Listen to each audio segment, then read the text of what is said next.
साधारणपणे अधिवेशनात आपण पाहिलं असेल गेले 2 दिवस आम्ही अनेक विषय मांडत आहोत. विधिमंडळात सहभाग घेऊन आमच्या स्थानिक जनतेचे असतील, मतदारसंघातल्या किंवा संपूर्ण महाराष्ट्राचे विषय असतील हे मांडत आहोत.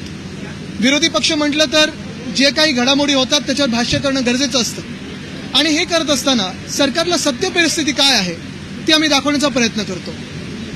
गेले 2 दिवस जे आम्ही मागणी करत होतो की लोणीकरजी यांनी आमची नाही, आमदारांची नाही तर महाराष्ट्रातल्या तमाम शेतकऱ्यांची माफी मागावी ही आमची मागणी कायम आहे आणि त्याच्यावर आम्ही ठाम आहोत.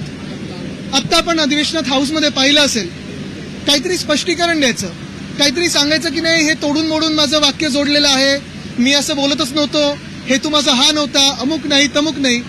आमची मागणी स्पष्ट होती की तुम्ही शेतकऱ्यांची माफी मागा, महाराष्ट्रातल्या तमाम शेतकऱ्यांची माफी मागा. ते काही मागायला तयार नाहीत आणि जेव्हा आम्ही मागणी केली की शेतकऱ्यांची माफी मागावी लोणीकरजींनी तर जणू काय संपूर्ण भाजपची आणि एशियनची गटाचंच पूर्ण भूमिका ही जे लोणीकर बोलले तीच आहे, शेतकऱ्यांबद्दल तसाच विचार करतात असंच आमच्या अंगावर आले. असो, आम्ही 8 आमदार होतो, आम्ही हाऊस बंद पाडलं कारण आमची मागणी हीच आहे की स्पष्टीकरण नकोय आम्हाला. बबनराव लोणीकरजी यांनी माफी मागावी, ती महाराष्ट्रातल्या शेतकऱ्यांची मागावी, बाकी काही आम्हाला त्यांच्याकडून ऐकायचं नाहीये.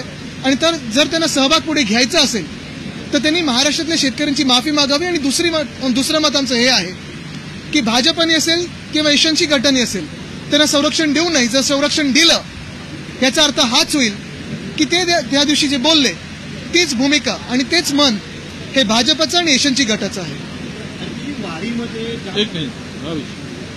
आज सभागृहामध्ये शेतकऱ्याचा अवमान करणारा आमदार लोणीकर यांनी काही खुलासा केला. आम्ही त्यावेळेस मागणी केली की तुम्ही शेतकऱ्याचा अपमान केला आहे त्यामुळे तुम्ही पहिल्यांदा माफी मागा. ते माफी मागत नव्हते. ते खुलासा करताना सांगतात मी असं बोललोच नाही, हे माझं बोलणं तोडून मोडून दाखवलं. माझ्या हाडात शेतकरी आहे, माझ्या रक्तात शेतकरी आहे, माझ्या मांसात शेतकरी आहे. अरे तुझ्या मांसात आहे की हाडात आहे की रक्तात आहे, पण तो बोलून मोकळा झालाय. तर शेतकऱ्यांची माफी मागायचं सोडून ते आपला खुलासा करत होते. मी असं बोललो नाही. सगळ्या महाराष्ट्रातील लोकांनी बघितलं की त्यांनी जे म्हटलंय मोदी तुमचा बाप आहे हे ते सांगितलं त्या ठिकाणी. त्यांनी त्याच्या पलीकडे जाऊन सांगितलं तुमच्या अंगावरचे कपडे मी दिलेत, आमच्या सरकारनं दिलेत, तुमच्या बहिणींना आईना 1,500 रुपये लाडक्या बहिणीचे मी दिलेत, माझ्या सरकारने दिलेत, यांच्या बापांनी दिलेत. अशा पद्धतीनं त्यांनी उल्लेख केला होता. त्यामुळं समस्त शेतकऱ्यांचा अपमान लोणीकरांनी केलेला आणि म्हणून आमची मागणी होती की तुम्ही माफी मागा. तर त्या ठिकाणी सत्ताधारी पक्षातील आमदार आणि मंत्री लोणीकरांच्या बोलण्याला समर्थन देत होते की ते लोणीकरांना समर्थन देत होते. म्हणजे लोणीकरांचं वाक्य हे शेतकऱ्याप्रती जे आहे तेच या लोकांची भूमिका होती. तिथील मंत्री लोणीकरांची वकिली करत होते. म्हणजे हा काय प्रकार आहे? म्हणजे यांची भूमिका, लोणीकरांची भूमिका म्हणजे सरकारची भूमिका आहे का? लोणीकरांचं वक्तव्य म्हणजेच भारतीय जनता पक्ष आणि महायुती सरकार यांची सुद्धा लोणीकरांच्या म्हणण्याला दुजोरा आहे का? तर म्हणून आम्ही माफी मागा म्हणून मागणी करत असताना उलट ज्या केंद्र सरकारने हजारो शेतकऱ्याचा बळी घेतला मोदींच्या नेतृत्वातील, त्यांना येऊ दिलं नाही, आंदोलन करू दिलं नाही हरियाणा पंजाबमधल्या शेतकऱ्यांना, ते आम्हाला म्हणतायत की देशद्रोही आहे. म्हणजे उलटा चोर कोतवाल को दाटे. आपण शेतकऱ्यांचा अवमान करायचा, शेतकऱ्यांना त्या ठिकाणी अशा पद्धतीनं भिकारी म्हणायचं आणि वरून माफी मागायची नाही आणि लोणीकरांचं समर्थन करायचं. आज संपूर्ण महाराष्ट्राला कळून चुकलं आहे की लोणीकरांची भूमिका जी आहे तीच भाजपाची भूमिका आहे. म्हणून आम्ही माफी मागायसाठी त्यांना आग्रह केल्यानंतर त्या ठिकाणी सभागृह आज तहकूब झाला, परंतु लोणीकरांनी माफी मागितली नाही. हे शेतकऱ्यांचं दुर्दैव आहे. तर आम्हाला वाटलं होतं की भाजप त्यांना एकटं पाडेल आणि त्यांना माफी मागायला लावेल. पण आता कळायला लागलेलं आहे की त्या दिवशी जे लोणीकर बोलले तीच भाजपची खरी भूमिका आहे. खरंच त्यांचं जे मन आहे ते शेतकरी विरोधी आहे. आणि जे मनीषा कायंदे यांनी परिषदेमध्ये एक मतदान केले की वारीमध्ये जे रोड शो आणि पथनाट्य केले जातात त्याच्या माध्यमातून अर्बन नक्षलवादी घुसले आहेत.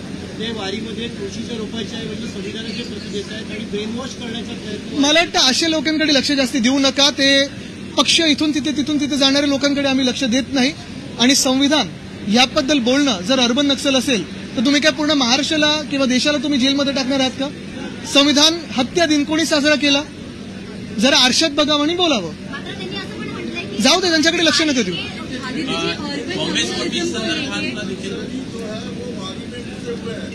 देखिए ऐसे लोगों को ज्यादा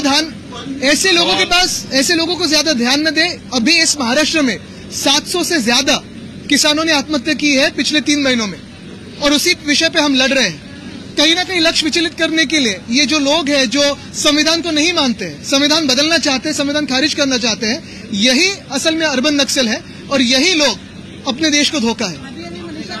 छोड़िए जिनको ज्यादा पार्टी में गाँव नहीं है उनको.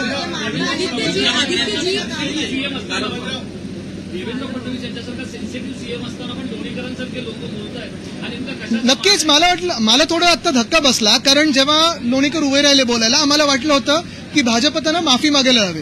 कारण बघा कुठच्याही बाजूला तुम्ही असाल, सत्ताधारी पक्षात असाल, विरोधी पक्षात असाल, कुठचीही व्यक्ती ते जे काही बोलले त्याचं समर्थन कधीही करू शकत नाही. आणि आता जे झालं अख्खं भाजपचे जे कोणी आमदार आत होते, एशनशी गटातले होते, त्यांच्या बाजूने आमच्या विरोधात उभे राहिले. आम्हाला वाटलं होतं की ते पण बोलतील की ठीक आहे विषय मिटवा, शेतकऱ्यांची माफी मागा. कुठेही एक व्यक्ती चुकू शकते बोलताना. जर व्यक्ती चुकली असेल तर त्यांनी मोठ्या मनाने माफी मागावी आणि पुढे निघावं. पण इथे लोणीकरांनी माफी न मागता काहीतरी खुलासा द्यायचा की मीडियाने तोडून दाखवलं, असं करून दाखवलं, मीडियाने जोडून दाखवलं. एक मंत्री महोदय त्यांना समर्थन देत आहेत आणि पूर्ण भाजप आमच्या अंगावर येते हे अपेक्षित नव्हतं. खरं अजूनही माझं मत असं आहे की अजूनही वेळ गेलेली नाहीये. त्यांनी आत्ता हाऊसमध्ये यावं आणि शेतकऱ्यांची माफी मागावी. आम्ही शांत बसू, आम्ही काही आरडाओरडा करणार नाही. शेतकऱ्यांची माफी मागावी आणि त्याच भावनेतून पुढे काम करावं.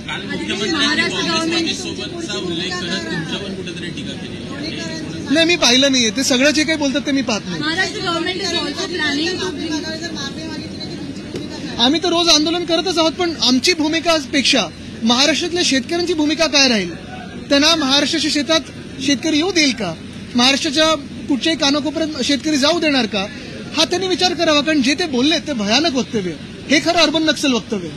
अर्बन नक्सलवाद को लेके सरकार एक विधेयक भी ला रहा है. जी एक मिनट, उस पर छोड़ दीजिए.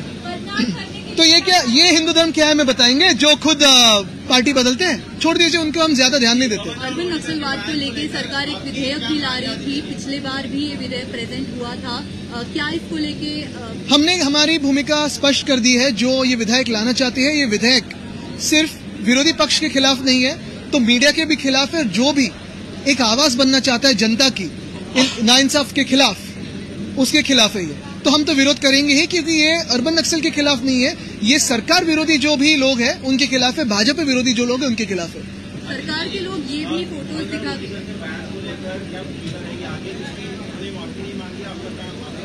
ये कौन सी मस्ती है कि जो सत्ताधारी है वो किसानों के खिलाफ कुछ भी बोल सकते हैं और बिना माफी मांगे हुए ऐसे घूम सकते हैं. मेरी अपेक्षा ये थी कि भाजपा भी उनको माफी मांगने के लिए हाउस में पेश करेगी, लेकिन ऐसे नहीं हुआ. एशनशी गट के एक मंत्री ने उनका समर्थन दिया और पूरी भाजपा हम पे चल के आई कि आप देशद्रोही हो. हम तो सिर्फ यही चाहते हैं कि जो बबनराव लोणीकर ने जो कहा है उसी की वजह से लोणीकर साहब माफी मांगे जनता की और किसानों की. अगर हमारी ये अपेक्षा है तो क्या हम इस अपेक्षा में गलत है? Those who are creating awareness in Ashadi Wari, the parties in ruling. Look, these people who are making such statements are trying to get headlines somewhere. Please ignore them. They have no importance in the socio-economic structure of Maharashtra because these people are desperate for headlines, nothing else. They don't think twice before speaking.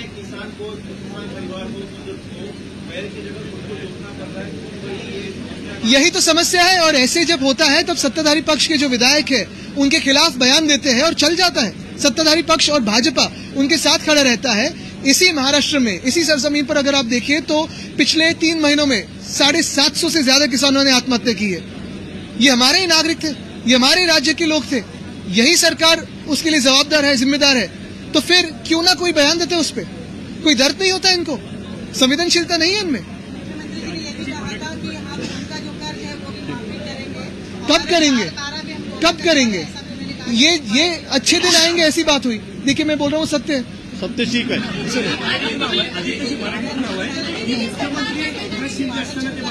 शेतकऱ्यांचं सरकार आहे, मात्र आता बबनराव लोणीकर असतील किंवा शेतकऱ्यांबाबत बघा, हे जे आमदार असं बोलतात त्यांना एक एस्केप रूट मिळालेला आहे की शेतकऱ्यांचाच मुलगा आहे मी किंवा काय. जेव्हा एशनशी गटातले भ्रष्टनाथ शिंदे मुख्यमंत्री होते, गद्दार मुख्यमंत्री होते, तेव्हा ते म्हणायचे की मी शेतकरी आहे. कदाचित त्यांनी अजूनही मी सांगतो आपल्या राज्यातल्या काय देशभरातल्या सगळ्या शेतकऱ्यांसाठी कोचिंग क्लासेस घ्यावे की एका आमदारकीच्या टर्ममध्ये असेल एवढी मोठी जमीन कशी बळकावी, त्याच्यावर शेती कशी करावी, काही थोडं कधी स्ट्रॉबेरी, कधी आंबा, कधी काय दाखवून 2-2 हेलिकॉप्टर आपल्या शेतात कसे येतील. आजूबाजूच्या घरांमध्ये दिवे नसतील, रस्ता नाहीये, पण स्वतःच्या शेतात 2 हेलिकॉप्टर उतरतात. अशी जागतिक शेती, तर नोबेल प्राइज मिळायला पाहिजे, नोबेल प्राइज मिळायला पाहिजे अशा शेतीसाठी.